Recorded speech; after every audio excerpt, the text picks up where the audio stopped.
Eh bien, salut, bonjour. Moins de bruit là-bas. Bien, salut, bonjour à tous les internautes. Pas la grande forme depuis hier. Mais je voudrais rebondir sur la sortie du gouverneur de la région du littoral et me poser la question si parfois ce n'est pas de ces gens-là, de ces membres du régime. Donc, il faut demander des comptes tout le temps. C'est au peuple de demander est-ce que,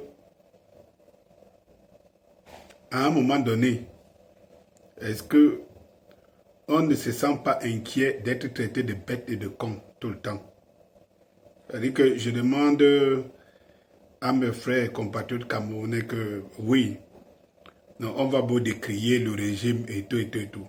Mais tout le temps, ils font les mêmes choses tout le temps, tout le temps, tout le temps.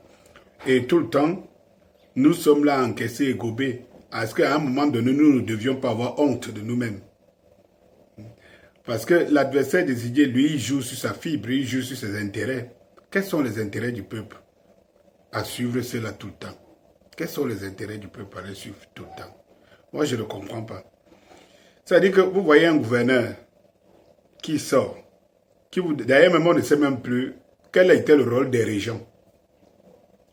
C'est maintenant la question que je pose au Cameroun. Quand cette mascarade était en gestation, j'avais dit ici dans plusieurs vidéos que tout ça là, ce n'est que pour animer la galerie et renforcer la position de ceux qui voudront bel et bien remplacer Biya à l'avenir, d'être sûr qu'on contrôle jusqu'au moindre petit villageois et tout à travers des institutions, des trucs comme les régions, la régionale et tout.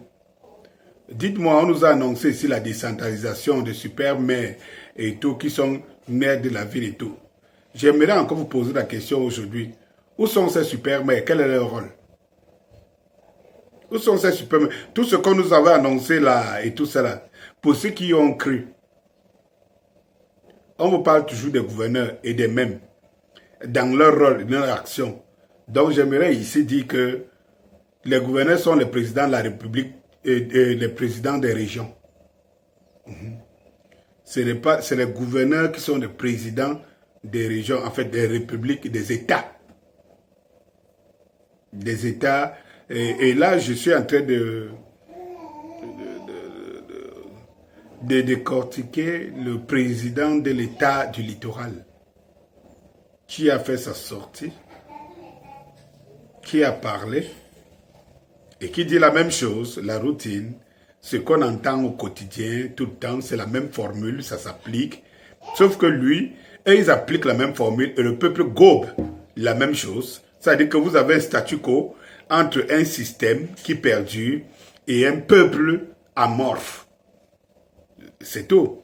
C'est-à-dire qu'en fait, est-ce qu'en 2022, un membre du régime peut encore venir vous dire, oui, on sursoit, il y a une commission qui sera menée par le chef de l'État et machin truc. Et ce chef de l'État, lequel chef d'État? Celui dont on signe tout à son nom, tous les jours, au nom du président de la République. C'est à lui qu'on renvoie ces résultats de commission et tout. Est-ce que je suis sûr, si c'est de Paul Biya qu'on parle, est-ce que je suis sûr que Paul Biya connaît même l'affaire de Dikolo? Il est même au courant de ça.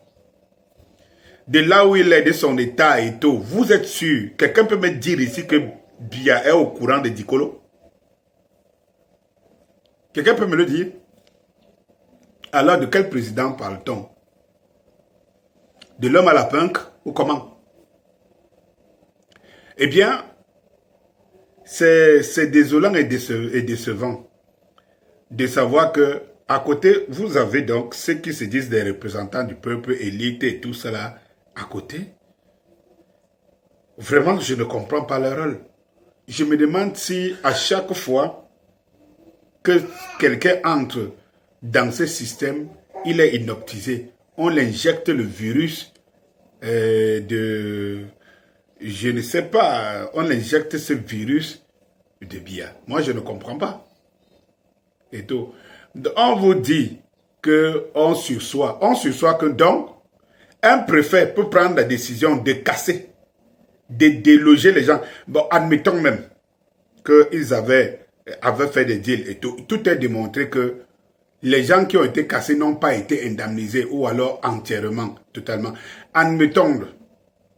Mais dans ce contexte, vous pouvez me dire que le Cameroun a touché le si bas où un préfet peut prendre sur lui de détruire, de mettre dans la rue tout un ensemble de personnes.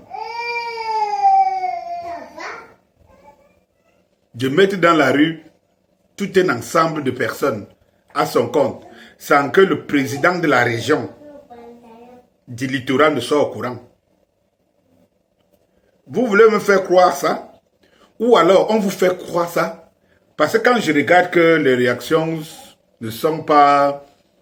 C'est comme si nous sommes assujettis à... Vraiment à... Vous voulez me croire ça? Et maintenant? C'est maintenant que je saurai le deal, pas que je saurai, parce que ça je le sais. Le rapport qui existait entre les Douala et le système, le régime qui est en place, qui nourrit les agissements de certains Douala nourrissent le système qui est en place. C'est de ça qu'il s'agit. On sait très bien que c'est pour perdre le temps. On ne vous dira jamais, si c'était normal dans un pays sérieux, ok, même pour voiler la face du régime, on devrait déjà faire démissionner le préfet. Vous le savez très bien. Ça veut dire que des choses aussi classiques, simples. Mais c'est comme si les Camerounais... Il faut quelqu'un pour vous réveiller. Ça, je ne peux pas avoir une responsabilité dans ce pays-ci. Je ne peux pas. Je ne peux pas. Ça veut dire que je ne comprends pas. Je suis perdu. Mais attendez un peu là. Mais c'est quoi ça? C'est quoi ça? Donc le signal que un régime normal pourrait faire, même pour masquer, on a vu ça sous des régimes, on sacrifie quelqu'un du régime, question de calmer et de sauver la face. Ce régime, dans toutes les situations, n'a rien de sauver la face. Il sait que quelque part, des gens vont suivre, ça va passer, on met les commissions, on mène des enquêtes, ça n'aboutit jamais à rien, on vient, on donne les mêmes phrases tous les jours. Je vous pose la question, est-ce que monsieur le gouverneur d'Iboa est surpris, n'était pas au courant de son subordonné, le préfet, qui devait commettre un acte pareil? C'est ce que vous voulez faire croire, ou bien vous voulez faire croire à ceux qui demain regardent ça comme du cinéma? Je suis désolé. Je suis désolé. Je suis désolé. Il faut des Camerounais qui montent au créneau pour défendre et redonner aux Camerounais le sens de la vie, de la raison de... Je ne sais pas. Il le faut à tous les niveaux. Il faut une autre classe sociale. Il faut une autre classe dirigeante. C'est-à-dire que des gens qui défendent et qui obligent, qui ne se contentent pas de... À chaque fois que quelqu'un vient, je ne sais pas, il se nourrit du peuple, le peuple le place, et puis il commence à agir à ses intérêts et contre le peuple. Il faut des gens intègres, des nationalistes, des républicains, des gens que vous le voulez ou vous ne le voulez pas. On travaille pour vous réveiller et pour vous mettre dans le droit chemin. Et quand vous y serez, vous allez remercier après. Il faut une certaine poutinisation de la société camerounaise. Il le faut. Parce que rappelons-nous, quand Poutine arrive au pouvoir, la Russie ressemble à quoi? Aujourd'hui, nous voyons que d'un homme, Poutine, on a beau dire, il est machin, voilà un dictateur éclairé. Et lui-même, il a si bien dit. Si ma dictature consiste à faire de la Russie un pays à respecter et une des plus grandes puissances au monde, alors aux Russes de voir. Il faut une certaine poutinisation du Cameroun. C'est-à-dire qu'on arrive à réveiller les Camerounais, qu'ils valent plus et qu'ils ne doivent pas être endormis dans des goulags, dans des camps de concentration où ils sont appelés à mourir à petit feu.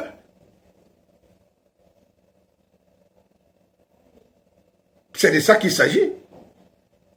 Mais en fait, on vous dit, je vous pose que c'est en temps normal, un système, un régime qui respecte ne serait-ce qu'il y a un minimum de respect pour sa population, on devait faire démissionner, on devait démis le préfet de ses fonctions.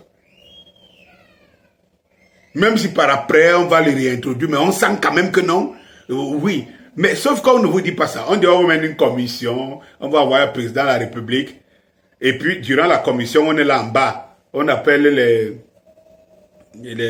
les quelques douala, quelques populations, parce que, comme je disais, ce n'est pas un territoire autochtone, parce que ce territoire était déjà vendu à certains. Donc, on appelle donc les ayants droit, on les convainc derrière, on les menace même. On a fait ça ici aux médecins, quand ils réclamaient l'assurance santé pour des Camerounais. On leur dit, venez, on dialogue. Quand vous arrivez dans la salle, c'est la menace. On a fait ça avec le Nozo. Non, venez, on dialogue. Quand les gens viennent au dialoguer, on les prend, on les jette en prison.